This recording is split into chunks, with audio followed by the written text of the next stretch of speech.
ನಮಸ್ಕಾರ. ವಿಕ್ರಮ ವಿಶೇಷ ಕಾರ್ಯಕ್ರಮಕ್ಕೆ ಸ್ವಾಗತ. ನಾನು ಶ್ವೇತಾ.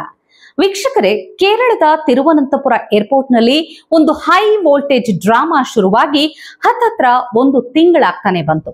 ಬ್ರಿಟನ್ನ F-35B ಏರ್ಪೋರ್ಟ್ ನ ಹೊರಗೇನೆ ನಿಂತಿತ್ತು. ಹ್ಯಾಂಗರ್ ಒಳಗೆ ತಗೊಂಡು ಹೋಗೋದಕ್ಕೆ ಮೊದಲು ಒಪ್ಪಿಕೊಳ್ಳದೆ ಈಗ ರಿಪೇರಿಗೆ ಅವರದ್ದೇ ತಂಡ ಬಂದು ಹ್ಯಾಂಗರ್ಗೆ ತಗೊಂಡು ಹೋಗಿದ್ದಾರೆ. ಇದೆಲ್ಲವನ್ನ ಆಲ್ರೆಡಿ ಎಲ್ಲರೂ ಹೇಳಿದ್ದಾರೆ, ಎಲ್ರಿಗೂ ಗೊತ್ತಿರೋ ವಿಷಯಗಳೇ ಇದು. ಆದ್ರೆ ನಾವು ನಿಮಗೆ ಹೇಳೋಕೆ ಹೊರಟಿರೋ ವಿಷಯ ಬೇರೆನೇ ಇದೆ. ಆಪತ್ತಿಗೆ ಆದವನು ನೆಂಟ ಅನ್ನೋದನ್ನ ನಂಬಿದವರು ನಾವು. ಕಷ್ಟದಲ್ಲಿ ಕೈ ಹಿಡಿದವರನ್ನ ಮರೆಯಬಾರದು ಅಂತ ಪಾಲಿಸಿದವರು ನಾವು. ಆದ್ರೆ ಬ್ರಿಟನ್ ಎಂಥ ದುರ್ಬುದ್ಧಿ ಇರೋ ದೇಶ ನೋಡಿ. ಭಾರತ ಬ್ರಿಟನ್ಗೆ ಮಾಡಿರೋ ಸಹಾಯ ಅಂತಿಂತದ್ದಲ್ಲ. ಅವರ ಕಾಸ್ಟ್ಲಿಯೆಸ್ಟ್ ಫೈಟರ್ ಜೆಟ್ ಭಾರತದಲ್ಲಿ ಒಂದು ತಿಂಗಳಿಂದ ನಿಂತುಕೊಂಡಿದೆ. ಅದಕ್ಕೆ ಸೆಕ್ಯೂರಿಟಿ ಕೊಟ್ಟು ನೋಡಿಕೊಂಡಿದೆ ಭಾರತ ಸರ್ಕಾರ. ಇದೇ ಸ್ಥಾನದಲ್ಲಿ ಚೀನಾ ಏನಾದ್ರೂ ಇದ್ದಿದ್ರೆ ಅದರ ಒಂದು ಸಲ ಕಂಪ್ಲೀಟ್ ಸ್ಕ್ಯಾನ್ ಮಾಡಿ ರಿವರ್ಸ್ ಇಂಜಿನಿಯರಿಂಗ್ ಮಾಡ್ಬಿಡ್ತಿತ್ತು. ಆದ್ರೆ ಭಾರತ ಅಂತಹ ಕೆಲಸ ಮಾಡಿಲ್ಲ. ನಿಜ ಹೇಳ್ಬೇಕಂದ್ರೆ ಬ್ರಿಟನ್ ಭಾರತಕ್ಕೆ ಈ ವಿಷಯದಲ್ಲಿ ಕೃತಜ್ಞರಾಗಿರ್ಬೇಕಾಗಿತ್ತು. ಆದ್ರೆ ಎಲ್ಲಿ ಬಿಡುತ್ತೆ ಅದರ ಬುದ್ಧಿನ. ಬ್ರಿಟನ್ ಮಾಧ್ಯಮಗಳು ಭಾರತಕ್ಕೆ ಈಗ ಹೇಳ್ತಿರೋದು ಏನು ಗೊತ್ತಾ? ಭಾರತ ಬ್ರಿಟನ್ನ ಶತ್ರು ರಾಷ್ಟ್ರ ಅಂತ ಬಿರುದು ಕೊಟ್ಟಿದ್ದಾರೆ. ಒಂದು ತಿಂಗಳಿಂದ ಭಾರತದಲ್ಲೇ ಠಿಕಾಣಿ ಹೂಡಿರೋ F-35 ಬಗ್ಗೆ ಬೇಕಾದಷ್ಟು ಸುದ್ದಿ ಬರ್ತಾ ಇದೆ. ಇದನ್ನ ಇಟ್ಕೊಂಡು ಸೋಷಿಯಲ್ ಮೀಡಿಯಾದಲ್ಲಿ ಸಿಕ್ಕಾಪಟ್ಟೆ ಮೀಮ್ಸ್ ಕೂಡ ಮಾಡಲಾಗಿತ್ತು. ಇದೆಲ್ಲ ಶುರುವಾಗೋದು OLX ಮೀಮ್ಸ್ ಇಂದ. ಅದ್ ಯಾರೋ ಪುಣ್ಯಾತ್ಮ ಈ F-35B ಕೇರಳದಲ್ಲಿ ನಿಂತಿರೋ ಫೋಟೋ ಒಂದನ್ನ ತೆಗೆದು OLX ನಲ್ಲಿ ಹಾಕಿಕೊಳ್ತಾನೆ. ಅಲ್ಲಿಂದ ಇದಕ್ಕೊಂದು ಫ್ಯಾನ್ ಬೇಸೆ ಕ್ರಿಯೇಟ್ ಆಯ್ತು ನೋಡಿ. ಅದನ್ನ ಇಟ್ಕೊಂಡು ಕೇರಳ ಟೂರಿಸಂ ಅಂತೂ ಸಿಕ್ಕಾಪಟ್ಟೆ ಕ್ರಿಯೇಟಿವ್ ಆಗಿ ಕೂಡ ಮಾಡಿದ್ರು. ಈಗ ಮಜಾ ಏನಂದ್ರೆ ಭಾರತದಲ್ಲಿ F-35 ಅನ್ನ ಆಡಿಕೊಂಡಿದ್ದು ನೋಡಿ ಅಮೆರಿಕ, ಬ್ರಿಟನ್ ಹಾಗೂ ಪೂರಾ ವೆಸ್ಟರ್ನ್ ಕಂಟ್ರಿಗಳಿಗೆ ಉರಿ ಹತ್ಕೊಂಡ್ಬಿಟ್ಟಿದೆ. F-35 ವಿಷಯದಲ್ಲಿ ಭಾರತದಲ್ಲಿ ತುಂಬಾ ಸುದ್ದಿಗಳು ಶುರುವಾದವು. ಕೆಲವರು ಹೇಳ್ತಾರೆ ಭಾರತದ ರೆಡಾರ್ ಸಿಸ್ಟಮ್ ಅನ್ನ ಚೆಕ್ ಮಾಡೋದಕ್ಕೆ ಇದು ಬಂದಿದೆ ಅಂತಾನು ಕೆಲವರು ಹೇಳ್ತಾರೆ. ಬಟ್ ಸತ್ಯವನ್ನ ಯಾರೂ ಕೂಡ ಇನ್ನು ಬಿಟ್ಕೊಟ್ಟಿಲ್ಲ. ಈಗ 24 ಜನರ ಟೀಮ್ ಇದನ್ನ ರಿಪೇರಿ ಮಾಡೋದಕ್ಕೆ ಬಂದಿದೆ.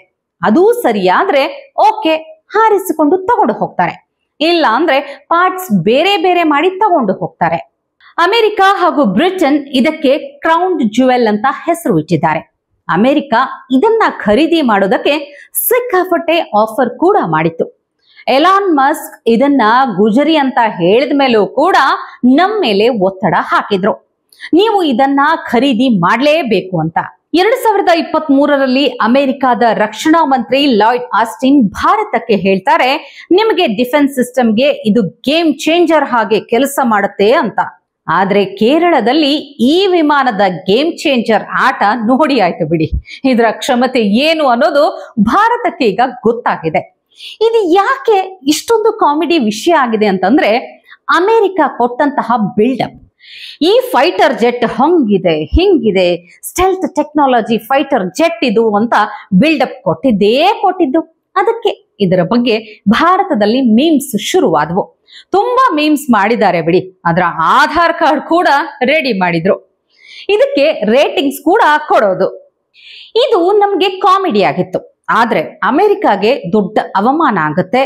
ಗ್ಲೋಬಲ್ ಲೆವೆಲ್ ನಲ್ಲಿ F-35 ನ ಬ್ರ್ಯಾಂಡ್ ವ್ಯಾಲ್ಯೂ ಕಡಿಮೆ ಆಗ್ತಾ ಬಂದಿತ್ತು. ಕೆನಡಾ, ಆಸ್ಟ್ರೇಲಿಯಾ ಕೂಡ ಖರೀದಿ ಮಾಡಬೇಕು ಅಂದ್ಕೊಂಡಿತ್ತು. ಆದ್ರೆ ಇದನ್ನೆಲ್ಲ ನೋಡಿದ ಮೇಲೆ ಖರೀದಿ ಮಾಡೋದಿಲ್ಲ. ಅಮೆರಿಕಾದ 5th ಜನರೇಷನ್ ನ ಸ್ಟೆಲ್ತ್ ಟೆಕ್ನಾಲಜಿಯ ಫೈಟರ್ ಜೆಟ್ ಅಂದ್ರೆ ರೆಡಾರ್ ಕಣ್ಣಿಗೆ ಬೀಳೋದಿಲ್ಲ ಅಂತಿದ್ದ ಜೆಟ್ ಈಗ ಹೇಗೆ ತಗಲಾಕಿಕೊಂಡಿದೆ ಅಂದಾಗ ಯಾರು ತಾನೇ ಅದನ್ನ ನಂಬುತ್ತಾರೆ ಹೇಳಿ? ಭಾರತದ ಏರ್ ಡಿಫೆನ್ಸ್ ಸಿಸ್ಟಮ್ ಎಷ್ಟು ಸ್ಟ್ರಾಂಗ್ ಆಗಿದೆ ನೋಡಿ. ವಿಶ್ವದ 5th ಜನರೇಷನ್ ನ ಸ್ಟೆಲ್ತ್ ಜೆಟ್ ಅನ್ನ ಡಿಟೆಕ್ಟ್ ಮತ್ತು ಐಡೆಂಟಿಫೈ ಮಾಡಿದೆ. ಇದ್ರ ಬಗ್ಗೆ ಖುಷಿ ಪಡ್ಬೇಕಲ್ವಾ ನಾವೂನು? ಹಾಗೆ ಇದು ಅಮೆರಿಕ, ಬ್ರಿಟನ್ ಅಷ್ಟೇ ಅಲ್ಲ, ಚೀನಾಗೂ ಭಯ ಶುರುವಾಗಿದೆ. ಭಾರತದ ಏರ್ ಸ್ಪೇಸ್ ಒಳಗೆ ಬರೋದು ಅಷ್ಟು ಸುಲಭ ಅಲ್ಲ ಅನ್ನೋದು ಉಳಿದ ದೇಶಗಳಿಗೂ ಈಗ ಅರ್ಥ ಆಗಿದೆ. ಈಗ ಮೇನ್ ಪಾಯಿಂಟ್ಗೆ ಬರೋಣ.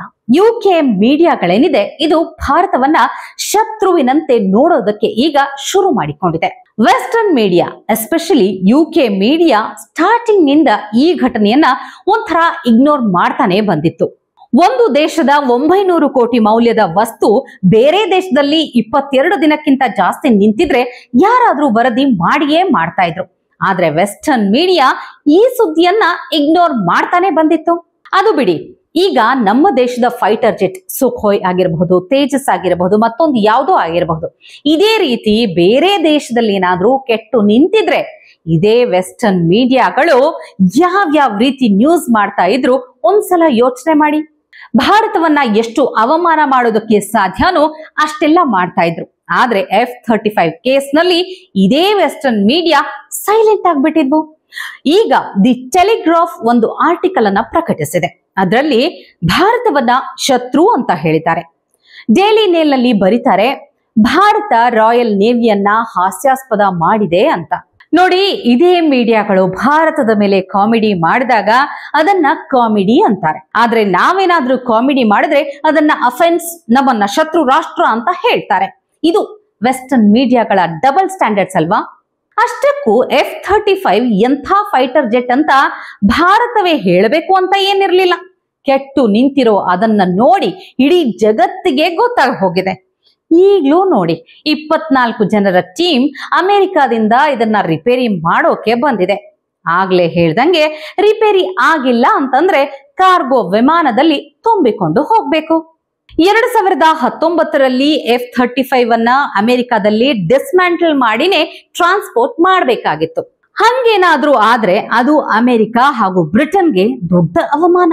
ಆಗ ನಮಗಷ್ಟೇ ಅಲ್ಲ, ಇದರ ಶಕ್ತಿ ಇಡೀ ಜಗತ್ತಿಗೆ ಗೊತ್ತಾಗುತ್ತೆ ಬಿಡಿ. ಕೊನೆಯದಾಗಿ ಒಂದು ಮಾತು, never ever mess with India ಅಷ್ಟೇ. ಟಿವಿ ವಿಕ್ರಮ, ದೇಶ ನಿಮ್ಮ ಕೈಯಲ್ಲಿ. ಈ ಕಾರ್ಯಕ್ರಮ ನಿಮಗೆ ಇಷ್ಟ ಆಗಿದ್ದಲ್ಲಿ ಲೈಕ್, ಶೇರ್ ಹಾಗೂ ಕಮೆಂಟ್ ಮಾಡಿ. ಟಿವಿ ವಿಕ್ರಮದ ಕಾರ್ಯಕ್ರಮಗಳನ್ನು ನಿರಂತರವಾಗಿ ವೀಕ್ಷಿಸಲು ಸಬ್ಸ್ಕ್ರೈಬ್ ಮಾಡಿ, ಬೆಲ್ ಐಕನ್ ಒತ್ತಿ.